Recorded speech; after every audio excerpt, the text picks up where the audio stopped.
রংপুরের কাউনিয়ায় নিজ পুত্রবধূকে ধর্ষণের চেষ্টার অভিযোগে শ্বশুরকে আটক করে পুলিশে দিয়েছে এলাকাবাসী। রবিবার রাত আনুমানিক 11টার দিকে উপজেলার হারাগাছ ইউনিয়নের নাজিরদহ বকুলতলা গ্রামে এ ঘটনা ঘটে। ভুক্তভোগীর পরিবার ও থানা পুলিশ সূত্রে জানা যায়, হারাগাছ ইউনিয়নের নামাচর এলাকার মৃত কেন্দু শেখরের ছেলে আব্দুস সালাম দীর্ঘদিন ধরে নিজের পুত্রবধূকে কুপ্রস্তাব দিয়ে আসছিলেন। গত 26 জানুয়ারি রবিবার সুযোগ বুঝে তার ছেলে বাড়ি না থাকায় শ্বশুর আব্দুস সালাম পুত্রবধূর ঘরে প্রবেশ করে জোরপূর্বক ধর্ষণের চেষ্টা করেন। এ সময় পুত্রবধূর আত্মচিৎকারে স্থানীয় লোকজন ছুটে গিয়ে আব্দুস সালামকে আটক করে। পরে স্থানীয়রা জরুরি সেবা 999-এ ফোন করলে পুলিশ সোমবার সকালে ঘটনাস্থলে পৌঁছে জনতার হাতে আটক হওয়া আব্দুস সালাম এবং ভুক্তভোগী পুত্রবধূকে উদ্ধার করে থানায় নিয়ে যায়।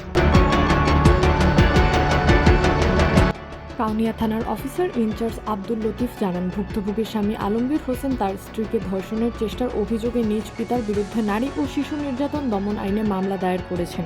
ওই মামলার আসামি আব্দুস সালামকে গ্রেফতার দেখিয়ে বিজ্ঞ আদালতে সোপর্দ করা হয়। পাশাপাশি পুত্রবধূর জবানবন্দি গ্রহণের জন্য তাকে আদালতে পাঠানো হয়েছে।